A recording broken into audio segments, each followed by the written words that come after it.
नमस्कार दोस्तों, मेरा नाम है सौरभ और स्वागत है आपका मगध एजुकेशन में। रॉबर्ट एच ओपेनहाइमर और अल्बर्ट आइंस्टाइन के डर को रशियन प्रेसिडेंट व्लादिमीर पुतिन ने हकीकत में बदल दिया है।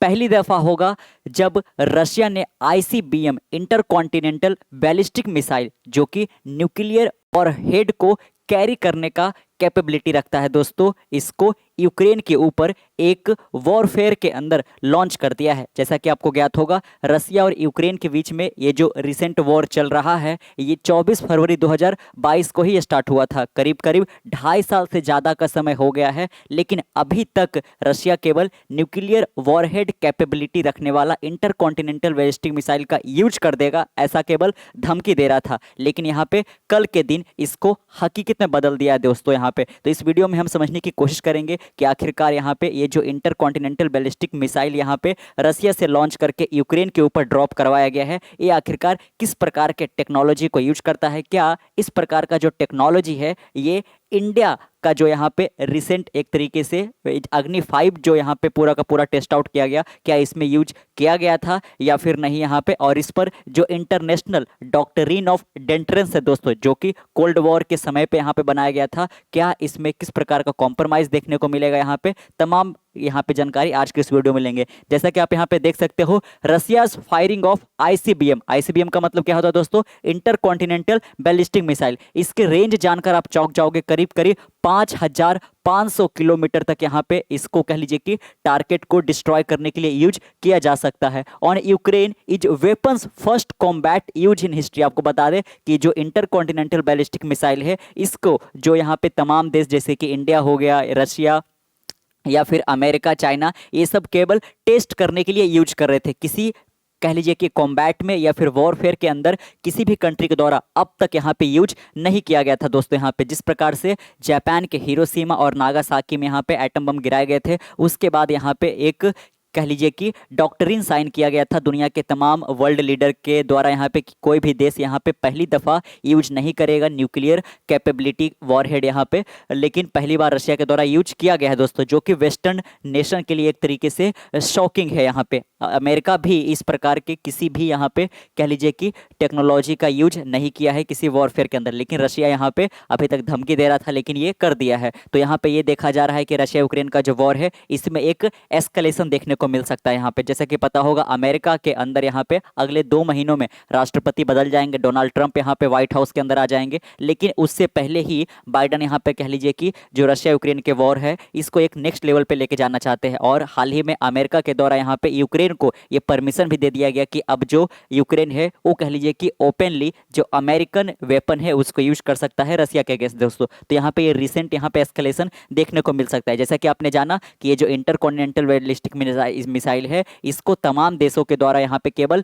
टेस्ट करने के लिए ही यूज किया जा रहा था, लेकिन पहली दफा होगा कि कोई देश किसी दूसरे देश के ऊपर यहाँ पे एक कॉम्बैट के अंदर, एक वॉरफेयर के अंदर कह लीजिए कि यूज कर दिया हो। इसका बाकायदा हम आपको मैप भी दिखाएंगे कि कहाँ से इसको फायर किया गया था। आप देख सकते हो बाकायदा कि जो रशिया का आस्ट्राखान रीजन है दोस्तों, वहां से इसको लॉन्च किया गया था और करीब करीब 1000 किलोमीटर की दूरी पे यहाँ पे यूक्रेन के डैनपायरो में जो यहाँ पे क्रिटिकल इंफ्रास्ट्रक्चर है इसको डैमेज करने के लिए इसको लॉन्च किया गया था। यहाँ पे वैसे तो आपने जाना कि इसका जो रेंज होता है आईसीबीएम मिसाइल का यहाँ पे दोस्तों, इसका कितना होता है 5500 किलोमीटर तक होता है, लेकिन ये जो किया गया था ये 1000 किलोमीटर तक यहाँ पे इसको फायर करवाया गया था, जो कि इतिहास में ये पहली बार होगा। तो आपने जाना कि इंटरकॉन्टिनेंटल बैलिस्टिक मिसाइल जो कि यहाँ पे एमआईआरवी टेक्नोलॉजी पे काम करता है। यहाँ पे जो सबसे महत्वपूर्ण आपको ध्यान रखना है वो आपको टेक्नोलॉजी पे गौर करना है यहाँ पे, है ना, कि जो इंटरनेशनल कॉन्टिनेंटल बैलिस्टिक मिसाइल होते हैं ये तो अलग तरीके के हो सकते हैं यहाँ पे, लेकिन अगर जो international continental ballistic missile MIRV technology का यूज करता है तो ये काफ़ी ज़्यादा लीगल जानलेवा साबित हो सकता है दोस्तों। तो आखिरकार ये एमआईआरवी टेक्नोलॉजी होता क्या है यहाँ पे? तो एमआईआरवी टेक्नोलॉजी के तहत एक ही मिसाइल से मल्टीपल वॉरहेड को लॉन्च किया जा सकता है, जिसके कारण किसी भी देश के लिए यहाँ पे उसका जो डिफेंस सिस्टम है दोस्तों वो कह लीजिए कि इसका सामना नहीं कर पाएगा यहाँ पे। तो इसमें क्या होता है कि मल्टीपल आप एक तरीके से कह लीजिए कि इंडिपेंडेंटली री एंट्री व्हीकल को आप लॉन्च करा सकते हो, कि मिसाइल तो एक ही लॉन्च होगा लेकिन उससे मल्टीपल यहाँ पे कह लीजिए कि या तो बायोलॉजिकल कह लीजिए कि वॉरहेड या फिर न्यूक्लियर वॉरहेड उससे लॉन्च किए जा सकते हैं। और किसी भी देश का अभी तक जो यहाँ पे डिफेंस सिस्टम के तहत ऐसा कोई भी एंटी मिसाइल नहीं बनाया गया यहाँ पे जो कि इसको कह लीजिए कि रोक सकता है यहाँ पे। तो ये काफ़ी ज़्यादा घातक साबित हो सकता था यहाँ पे। आप देख सकते हो बाकायदा ये किस प्रकार से लॉन्च किया जाता है कि इसको लॉन्च किया गया है। आप यहाँ पे देख पा रहे होंगे कि केवल ये एक ही मिसाइल आपको नजर आ रहा होगा, लेकिन यहाँ से आप गौर करिएगा इस स्टेज के बाद यहाँ पे एक वॉरहेड यहाँ से निकल रहा है, दूसरा वॉरहेड यहाँ से निकल रहा है, तीसरा वॉरहेड यहाँ से निकल रहा है। तो जिस भी देश के ऊपर इसको ड्रॉप किया जाएगा, अगर जो उस देश के पास यहाँ पे उसका डिफेंस सिस्टम काफ़ी ज़्यादा रोबस्ट है, उसके पास मिसाइल को एक तरीके से डिस्ट्रॉय करने के लिए पूरा का पूरा सिस्टम मौजूद भी है, तो एक टारगेट को भले ही वो कह लीजिए कि खत्म कर सकता है, लेकिन मल्टीपल यहाँ पे वॉरहेड जब यूज किया जाएगा तो यहाँ पे वो फेल हो जाएगा दोस्तों। जैसे कि हम बात करते हैं इजराइल का दोस्तों, तो इजराइल के पास यहाँ पे कह लीजिए कि मिसाइल को किल करने के लिए उसके पास डोम सिस्टम मौजूद है, लेकिन वो डोम सिस्टम भी किसी एक ही वॉर को एक समय पर डिस्ट्रॉय कर पाएगा। मल्टीपल अगर जो वॉरहेड लॉन्च कर दिया गया एक ही मिसाइल से MIRV टेक्नोलॉजी के तहत यहाँ पे, तो वो भी नहीं रोक पाएगा यहाँ पे। और जो यहाँ पे S-400 या S-700 की हम जो बात करते हैं दोस्तों, यहाँ पे ये भी इतना ज़्यादा कैपेबल नहीं है कि ICBM टेक्नोलॉजी यहाँ पे अगर जो MIRV को यूज किया है तो उसको रोक पाएगा। यहाँ पे बाकायदा देख सकते हो, Russia reportedly launched an intercontinental ballistic missile on Ukraine marking the first combat use of the weapon, कि इस वेपन का पहली बार यहाँ पे वॉरफेयर में यूज किया गया। अभी तक केवल ये टेस्ट ही किया जा रहा था, जो कि हम देखेंगे इंडिया भी इस पर्टिकुलर टेक्नोलॉजी का यूज किया है, जो यहाँ पे अग्नि 5 इंटरनेशनल बैलिस्टिक मिसाइल है दोस्तों उसमें। लेकिन यहाँ पे पहली दफ़ा ये कोई देश जो है वॉर में यूज कर रहा है। बाकायदा आप देख सकते हो इसकी शुरुआत, इसको डेवलप करने का स्टार्ट कब हुआ था यहाँ पे, लगभग आज से 6 डेकेड पहले दोस्तों, 60 साल पहले यहाँ पे। Moreover Moscow use the multiple independently targetable re entry vehicle technology to target critical infrastructure. देख सकते हो यहाँ पे कि जो ICBM है इसके अंदर कौन सा टेक्नोलॉजी लगा हुआ था, MIRV दोस्तों यहाँ पे, जिसके तहत आप multiple independently targetable re entry vehicle यहाँ पे लॉन्च करवा सकते हो, जिसके बाद यहाँ पे कोई भी देश उसको रोक नहीं पाएगा यहाँ पे। तो यूक्रेन के अंदर यहाँ पे जो ये डोनबास्को का रीजन है, इसके क्रिटिकल इंफ्रास्ट्रक्चर को यहाँ पे डिस्ट्रॉय करने के लिए इसको लॉन्च किया गया था। और इससे भी ज़्यादा यहाँ पे जो वेस्टर्न कंट्री यहाँ पे है उसको एक मैसेज देने के लिए किया गया था दोस्तों। यहाँ पे वेस्टर्न कंट्री को यही लग रहा था अब तक यहाँ पे कि रसिया इस प्रकार का कदम नहीं उठा सकता, लेकिन रसिया ने ये कर दिखाया है यहाँ पे। और एक दिन पहले ही जो व्लादिमीर पुतिन है उन्होंने यहाँ पे जो डॉक्ट्रिन ऑफ डिटरेंस है दोस्तों यहाँ पे, उसमें भी थोड़ा सा फेरबदल करने की कोशिश करी है। यहाँ पे आप देख सकते हो ICBM जो यहाँ पे मिसाइल होते हैं इंटरकॉन्टिनेंटल, इसका रेंज कितना होता है, 5500 किलोमीटर का होता है यहाँ पे। और ये कैपेबल होता है न्यूक्लियर और साथ में केमिकल और बायोलॉजिकल वॉरहेड को अपने साथ कैरी करवा सकता है यहाँ पे। It can also carry a conventional warhead, जो यहाँ पे पहले से चलता आ रहा है वो वॉरहेड को तो यूज कर ही सकता है। इसके अलावा न्यूक्लियर वॉरहेड, केमिकल और बायोलॉजिकल वॉरहेड को भी यूज किया जा सकता है यहाँ पे। तो जिस प्रकार से ये इंटरनेशनल यहाँ पे कॉन्टिनेंटल बैलिस्टिक मिसाइल यूज किया गया है, अगर जो रसिया यहाँ पे इस पर न्यूक्लियर वॉरहेड को लगाकर भेज देता, क्योंकि ये कैपेबल तो था यहाँ पे, तो ये कह लीजिए कि काफी ज्यादा यहाँ पे घातक साबित हो सकता था। Which Russia reportedly used on the RS-26 Rubezh ballistic missile. आपको गौर करना होगा यहाँ पे, ये काफ़ी इंपॉर्टेंट है कि आखिरकार रसिया ये जो यहाँ पे ICBM को लॉन्च करवाया था यहाँ पे, ये किस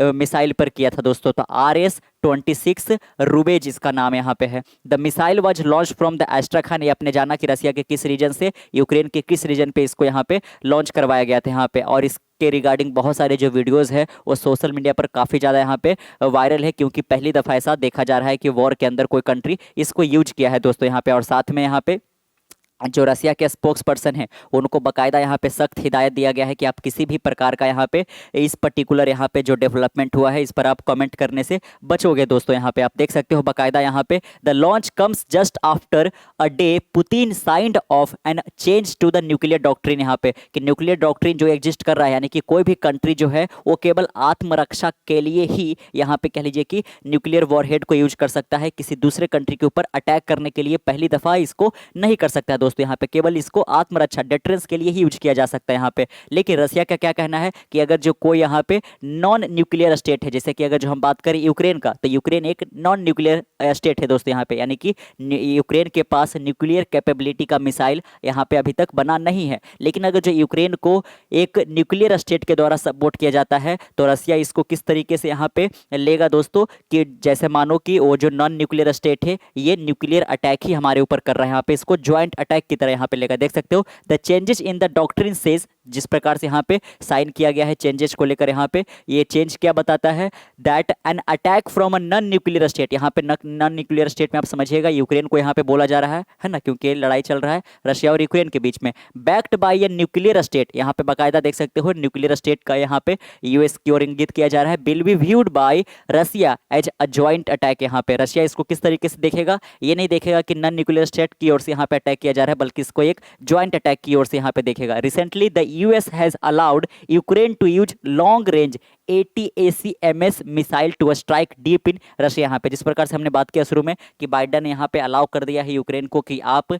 जो यहाँ पे अमेरिका के द्वारा बिल्ड किया गया ATACMS मिसाइल है उसको आप रसिया के अगेंस्ट यूज कर सकते हो। इसके एक दिन बाद ही यहाँ पे डॉक्ट्रिन में यहाँ पे चेंजेस करने के लिए इनके द्वारा साइन किया जाता है, और इसके एक दिन बाद ही देखा गया यहाँ पे कि ICBM जो कि यहाँ पे MIRV टेक्नोलॉजी को यूज किया था वो यहाँ पे लॉन्च करवा दिया जाता है। दोस्तों यहाँ पे आप देख सकते हो बाकायदा जो ये रूबेज की हम बात करें, RS-26 Rubezh is a solid fuelled ICBM equipped with MIRV technology, यहाँ पे इसके जो फ्यूल है वो यहाँ पे सॉलिड स्टेट में होते हैं और साथ में यहाँ पे ये इक्विप्ड रहता है MIRV टेक्नोलॉजी से यहाँ पे, और ये टेक्नोलॉजी काफ़ी ज़्यादा यहाँ पे घातक साबित हो सकता है यहाँ पे। It was developed in 2011 and was successfully tested for the first time in 2012 hitting a target इतना kilometre away from the launch site. आप देख सकते हो अभी तक इसका केवल टेस्टिंग ही किया गया था। पहली बार इसकी शुरुआत कब किया गया था MIRV टेक्नोलॉजी का दोस्तों यहाँ पे, तो 2011 में, और इसको सक्सेसफुली टेस्ट कब किया गया, 2012 में, जब यहाँ पे 5800 किलोमीटर दूर यहाँ पे टारगेट को एक तरीके से कहिए कि पिन पॉइंट करके हिट कर दिया गया था यहाँ पे। Solid fuel missile do not need to be fueled immediately after launch and are often easier to operate। आप देख सकते हो कि जिस प्रकार से यहाँ पे ये जो ICBM होते हैं इसके जो फ्यूल होते हैं वो यहाँ पे सॉलिड फ्यूल होता है, और सॉलिड फ्यूल होने के कारण यहाँ पे कोई ज़रूरी नहीं है कि इसको फ्यूल किया जाए जस्ट जब यहाँ पे इसको लॉन्च किया जाता है, इसलिए इसका जो ऑपरेशनल एक तरीके से टाइमिंग है और कॉस्ट है काफ़ी कम पड़ता है, और इसको ऑपरेशन में लेके आना भी काफ़ी ज़्यादा ईजी हो जाता है। दोस्तों यहाँ पे it is a mixture of fuel and an oxidiser that are bound together by a hard rubbery material and packed in a metal casing. यहाँ पे आप देख सकते हो उसके जो फ्यूल होते हैं ये किसका मिक्सचर होता है, यहाँ पे एक ऑक्सीडाइजर का होता है, और साथ में इसको हार्ड रबर के अंदर यहाँ पे एक तरीके से बांध कर रखा जाता है। When a solid propellant in RS-26 Burns the oxygen from the fuel element generate enormous energy. आप देख सकते हो कि यहाँ पे ये जो मिसाइल था RS-26 इसका जो प्रोपेलेंट है जिसमें वो सॉलिड फ्यूल भरा था वो जब यहाँ पे बर्न करेगा दोस्तों यहाँ पे इसके ऑक्सीजन, तो आप देख सकते हो इसके कारण इनॉर्मस एनर्जी जनरेट होता है जो कि यहाँ पे इसको लॉन्ग डिस्टेंसेस तक ट्रैवल करवा सकता है और मल्टीपल वॉरहेड को भी एक साथ यूज करने में इसको मदद कर सकता है। A ballistic missile follow a parabolic trajectory. आप देख सकते हो बाकायदा इसका जो ट्रेजेक्ट्री होता है, इसका जो पाथ होता है वो एक पैराबोला शेप में यहाँ पे होता है with boost mid course and terminal stages. आप इसके बाद देख सकते हो इसके कई सारे स्टेज होते हैं जिसमें पहला स्टेज, दूसरा, तीसरा, चौथा, पांचवा, और यहाँ पे छठे स्टेज पे जाकर इसके सारे वॉरहेड यहाँ पे अलग अलग इंडिपेंडेंटली यहाँ पे टारगेट को हिट करना शुरू कर देते हैं। यहाँ पे the highest point where the missile reach is called apogee and for ICBM it is over 4000 kilometre. कि एक ICBM मिसाइल जो है वो यहाँ पे पैराबोला तो शेप लेता है लेकिन मैक्सिमम हाइट कितना रीच कर सकता है दोस्तों यहाँ पे, तो ये 4000। तो ये सब काफ़ी ज़्यादा यहाँ पे टेक अवे है जिसको आपको ध्यान में रखना है कि इसका मैक्सिमम हाइट 4000 किलोमीटर तक जा सकता है। उसके बाद अपना ये ट्रेजेक्ट्री चेंज करता है और अब टारगेट को यहाँ पे हिट करना शुरू करता है। यहाँ पे ड्यूरिंग एटमोस्फेरिक री एंट्री और terminal stages kinetic energy coupled with the missile's speed reaches over Mach 10। आप देख सकते हो दोस्तों यहाँ पे जब ये अपने टर्मिनल स्टेज पर यहाँ पे होता है जहाँ से इसके सारे वॉरहेड अलग होते हैं, वहाँ पे जाकर इसका जो स्पीड है वो मैक 10 को अचीव कर जाता है। मैक 10 मतलब क्या हुआ, यहाँ पे मैक बोलते हैं साउंड के स्पीड को, और मैक 10 मतलब हुआ कि साउंड के स्पीड का 10 टाइम्स ज़्यादा यहाँ पे, तो इतना ज़्यादा स्पीड को यहाँ पे ये पकड़ लेता है यहाँ पे। Making interception of the missile difficult, जिसके कारण यहाँ पे कोई भी यहाँ पे एंटी मिसाइल जो ये टेक्नोलॉजी है उसके लिए काफ़ी ज़्यादा डिफिकल्ट हो जाता है कि इसको इंटरसेप्ट कर पाए। इसको यहाँ पे कहिए कि मिडवे में ही, मिड एयर में ही इसको खत्म कर सकता है दोस्तों। ICBM with MIRV technology allow multiple target. आपने जैसा कि जाना यहाँ पे कि अगर जो ICBM के साथ MIRV टेक्नोलॉजी को लैस किया गया है तो आप मल्टीपल टारगेट को यहाँ पे एक साथ ही खत्म कर सकते हो। यहाँ पे this bomb can target location that are several 100 kilometre apart with the help of the technology. और इस टेक्नोलॉजी की मदद से चाहे वो जो आपका टारगेट है वो चाहे आपका 5000 किलोमीटर